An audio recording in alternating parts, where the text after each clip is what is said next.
ಪ್ರೀತಿಯ ಆತ್ಮೀಯ ಬಂಧುಗಳೇ, ಹೇಗಿದ್ದೀರಾ? ತರಕಾರಿಗಳಲ್ಲಿ ಅತ್ಯಂತ ಉತ್ತಮವಾದ ತರಕಾರಿ ಅಂದರೆ ಹಾಗಲಕಾಯಿ.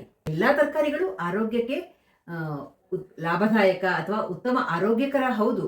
ಅದರಲ್ಲೂ ಹಾಗಲಕಾಯಿಯಂತೂ ಅತ್ಯುತ್ತಮ ಔಷಧೀಯ ಗುಣಗಳನ್ನು ಹೊಂದಿರುವಂತಹ, ಅನೇಕ ಆರೋಗ್ಯಕ್ಕೆ ಸಹಕಾರಿಯಾದ ಅಂಶಗಳನ್ನು ಹೊಂದಿರುವಂತಹ ಒಂದು ತರಕಾರಿ.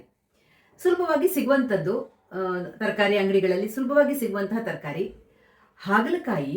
ಸಕ್ಕರೆ ಕಾಯಿಲೆಗೆ ಅಂದರೆ ಡಯಾಬಿಟಿಸ್ಗೆ ಅತ್ಯುತ್ತಮವಾದ ತರಕಾರಿ. ಅದಲ್ಲದೆ ಅದರಲ್ಲಿ ವಿಟಮಿನ್ ಎ ಇದೆ, ವಿಟಮಿನ್ ಸಿ ಇದೆ, ಕಬ್ಬಿಣದ ಅಂಶ ಇದೆ, ಮೆಗ್ನೀಷಿಯಂ ಇದೆ, ಪೊಟ್ಯಾಷಿಯಂ ಇದೆ. ಹಾಗೆ ಅನೇಕ ಆರೋಗ್ಯಕರವಾದ ಅಂಶಗಳಿರೋದ್ರಿಂದ ಪ್ರತಿದಿನ ನಾವು ಆದಷ್ಟು ಜಾಸ್ತಿ ಅದನ್ನು ಉಪಯೋಗಿಸೋದ್ರಿಂದ ನಮಗೆ ಅನೇಕ ಲಾಭಗಳಿವೆ.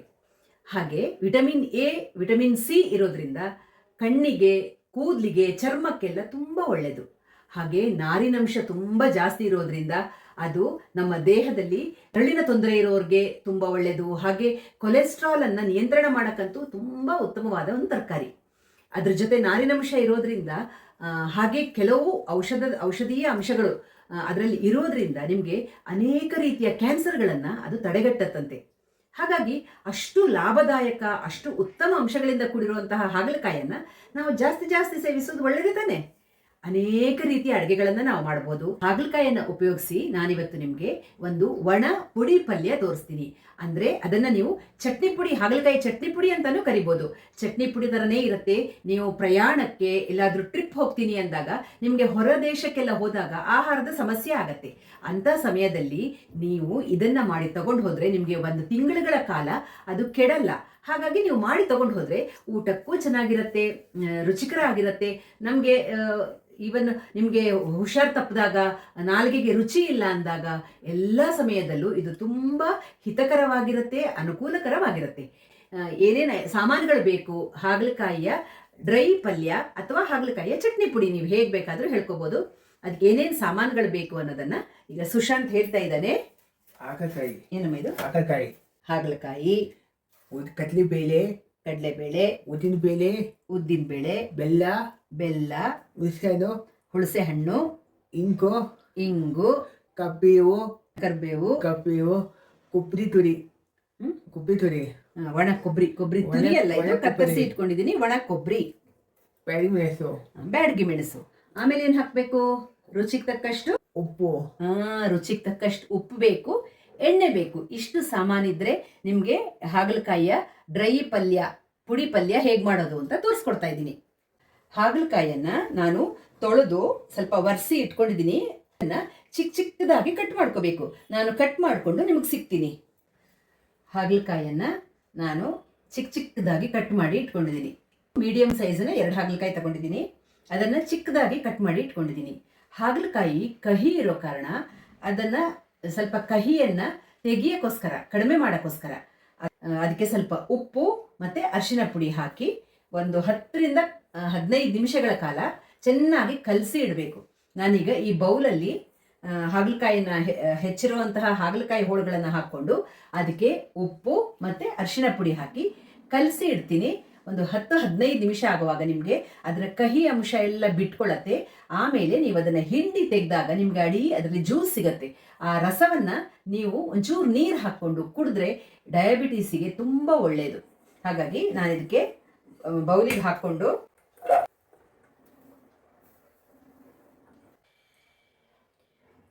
ಒಂದು ಅರ್ಧ ಚಮಚ ಅರಿಶಿನ ಪುಡಿ, ಹಾಗೆ ಒಂದು ಅರ್ಧ ಚಮಚ ಉಪ್ಪು ಹಾಕಿ ಚೆನ್ನಾಗಿ ಮಿಕ್ಸ್ ಮಾಡಿ ಒಂದು 10 ರಿಂದ 15 ನಿಮಿಷಗಳ ಕಾಲ ಬದಿಲಿ ಇಟ್ಬಿಡೋಣ. ಅಷ್ಟೊತ್ತಿಗೆ ನಾವು ಅದಕ್ಕೆ ಏನೇನು ಬೇಕು ಮಸಾಲೆಗೆ ಹುರ್ಕೊಳ್ಳೋಣ. ಚಿಕ್ಕ ಬಾಣಲೆ ಇಟ್ಕೊಂಡು ಗ್ಯಾಸ್ ಆನ್ ಮಾಡ್ಕೋತಾ ಇದ್ದೀನಿ. ಆನ್ ಮಾಡಿಕೊಂಡು ಒಂದು ಸ್ವಲ್ಪ ಒಂದು ಅರ್ಧ ಸ್ಪೂನ್ ಎಣ್ಣೆ ಹಾಕ್ಕೋತಾ ಇದ್ದೀನಿ. ಜಾಸ್ತಿ ಹಾಕಲ್ಲ, ಬರೀ ಅರ್ಧ ಸ್ಪೂನ್ ಎಣ್ಣೆ ಹಾಕ್ಕೊಂಡಿದ್ದೀನಿ. ಕಡಲೆಬೇಳೆ ಹಾಕ್ತಾಯಿದ್ದೀನಿ. ಕಡಲೆಬೇಳೆ ನಾನು 4 ಸ್ಪೂನ್, ಚಮಚದಲ್ಲಿ 4 ಚಮಚ ಕಡಲೆಬೇಳೆ ತೊಗೊಂಡಿದ್ದೀನಿ. ಕಡಲೆಬೇಳೆ ಒಂಚೂರು ಬಿಸಿ ಆದ ತಕ್ಷಣ ಉದ್ದಿನಬೇಳೆ ಹಾಕ್ಕೊಂಡು ಬಿಡೋಣ. ಇಲ್ಲಿ 2 ಚಮಚ ಉದ್ದಿನಬೇಳೆ ತೊಗೊಂಡಿದ್ದೀನಿ. ಕಡಲೆಬೇಳೆ 4 ಚಮಚ ತೊಗೊಂಡಿದ್ದೀನಿ. ಇಲ್ಲಿ 2 ಚಮಚ ಉದ್ದಿನಬೇಳೆ ತೊಗೊಂಡಿದ್ದೀನಿ.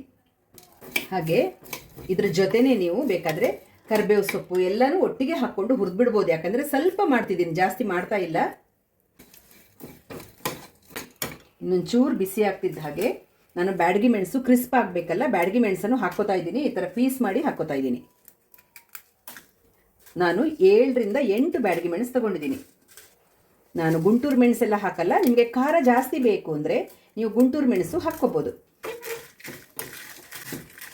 ಹೊಂಬಣ್ಣ ಬರೋ ತನಕ ಇದನ್ನು ಹುರ್ಕೋಬೇಕು.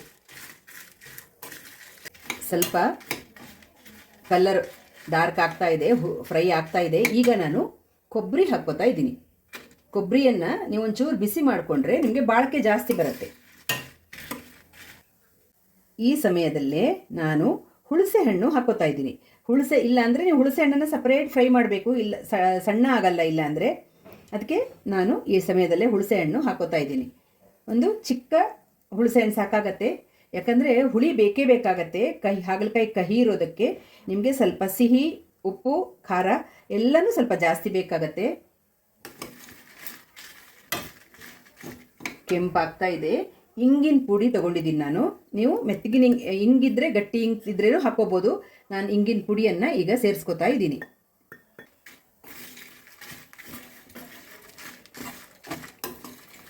ಈಗ ಸಾಕು, ಇಷ್ಟು ಹುರಿದ್ರೆ ಕೆಂಪಾಗಿದೆ. ನಾನು ಆಫ್ ಮಾಡಿ ಸ್ವಲ್ಪ ಆರಕ್ಕೆ ಬಿಡೋಣ. ಪೌಡ್ರ್ ಮಾಡೋ ಮೊದಲು ಸ್ವಲ್ಪ ಆರಬೇಕದು, ತಣ್ಣಗೆ ನಾರ್ಮಲ್ ಟೆಂಪರೇಚರಿಗೆ ಬರಬೇಕು. ಹಾಗಲಕಾಯಿ ನೆನೆಸಿ ಒಂದು 12ರಿಂದ 15 ನಿಮಿಷ ಆಯಿತು. ಈಗ ಇದನ್ನು ಚೆನ್ನಾಗಿ ನೀವು ಹಿಂಡಿ, ಎಷ್ಟು ನಿಮಗೆ ಗಟ್ಟಿಯಾಗಿ ಹಿಂಡಕ್ಕೆ ಬರುತ್ತೆ ಅಷ್ಟು ಗಟ್ಟಿಯಾಗಿ ಹಿಂಡಿ. ಈ ಥರ ರಸ ಬಿಟ್ಕೊಳತ್ತೆ, ಹಿಂಡಿ ಹಾಕ್ಕೋಬೇಕು. ಇಲ್ಲ ಅಂದರೆ ಕಹಿ ಜಾಸ್ತಿ ಬರುತ್ತೆ. ನಿಮ್ಮ ಹತ್ರ ಇರೋ ಬಲ ಎಲ್ಲ ಹಾಕಿ ಅದನ್ನು ಚೆನ್ನಾಗಿ ಹಿಂಡಿ.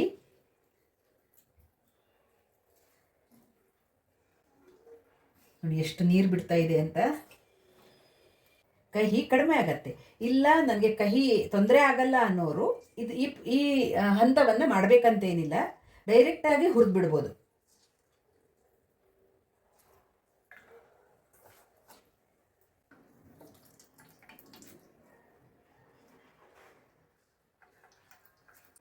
ನೋಡಿ ಎಷ್ಟು ರಸ ಬಿಟ್ಕೊಂಡಿದೆ.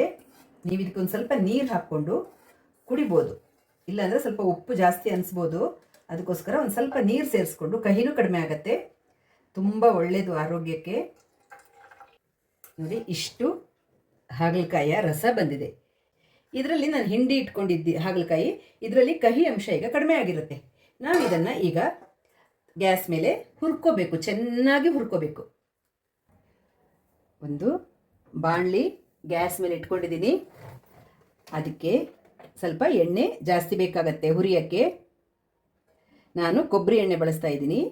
ನೀವು ಯಾವ ಎಣ್ಣೆ ಬೇಕಾದ್ರೂ ಬಳಸ್ಕೋಬೋದು.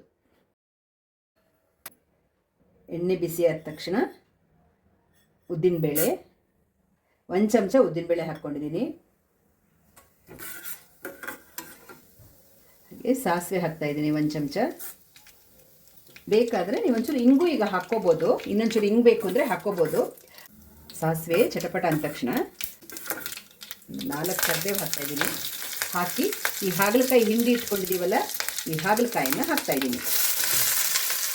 ಇದನ್ನು ಚೆನ್ನಾಗಿ ಹುರಿಬೇಕು. ನಿಮಗೆ ನೀರಿನ ಅಂಶ ಎಲ್ಲ ಹೋಗಿ ಅದು ಫುಲ್ ಬ್ರೌನಿಷ್ ಆಗಬೇಕು, ಆಮೇಲೆ ಕ್ರಿಸ್ಪಿ ಆಗಬೇಕು, ಅಲ್ಲಿ ತನಕ ಹುರಿಬೇಕು. ಸುಮಾರು ಟೈಮ್ ಬೇಕಾಗತ್ತೆ. ಅದು ನೀವು ದೊಡ್ಡ ಉರಿಯಲ್ಲಿ ಹುರಿಯೋ ಹಾಗಿಲ್ಲ, ಸಣ್ಣ ಉರಿಯಲ್ಲಿ ಹುರಿಬೇಕು. ಸಮಯ ಜಾಸ್ತಿ ಬೇಕಾದ್ರೂ ನಿಮಗೆ ತುಂಬ ರುಚಿಯಾಗಿರುತ್ತೆ. ಹಾಗೆ ಮಾಡೋಕ್ಕೆ ಸುಲಭ, ಏನೂ ಕಷ್ಟ ಇಲ್ಲ, ಮಾಡೋಕ್ಕೆ ಸುಲಭ. ಹಾಗೆ ಪ್ರಯಾಣಗಳಿಗೆ ಹೇಳಿ, ನೀವು ಪ್ರಯಾಣ ಎಲ್ಲಾದರೂ ಹೋಗೋದಿದ್ರೆ ಆರಾಮಾಗಿ ಇದನ್ನು ಮಾಡಿ ತೊಗೊಂಡು ಹೋದರೆ ನೀವು ಹೋದಾಗಿಂದ ಬರೋ ತನಕನೂ ಉಪಯೋಗಿಸ್ಕೋಬೋದು. ಇದು ಸ್ವಲ್ಪ ಸಮಯ ಬೇಕಾಗತ್ತೆ ಹುರಿಯೋಕ್ಕೆ. ಅಷ್ಟರಲ್ಲಿ ನಾವು ಹುರಿದಿಟ್ಕೊಂಡಿರೋ ಮಸಾಲ ತಣ್ಣಗಾಗಿದೆ. ಇದನ್ನು ಪುಡಿ ಮಾಡ್ಕೊಳ್ಳೋಣ. ಮಿಕ್ಸಿ ಜಾರ್ಗೆ ಹಾಕಿ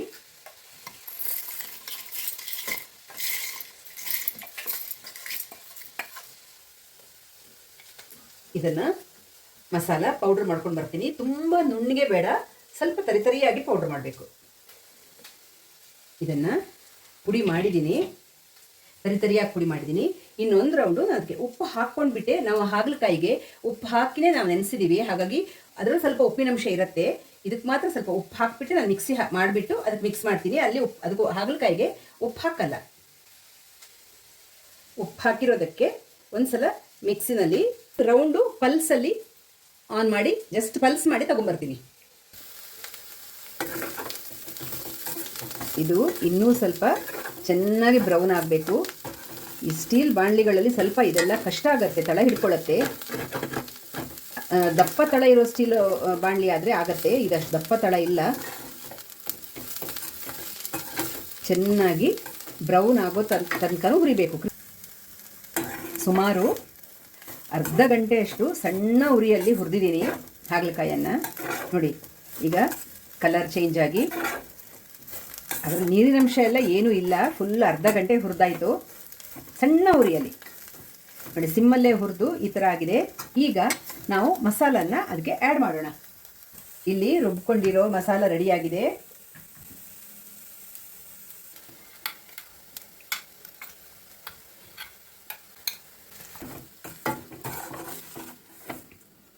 ಇದ್ರ ಜೊತೆ ನಾವು ಬೆಲ್ಲವನ್ನು ಸೇರಿಸಬೇಕು. ಬೆಲ್ಲ ಸೇರಿಸಿಲ್ಲ.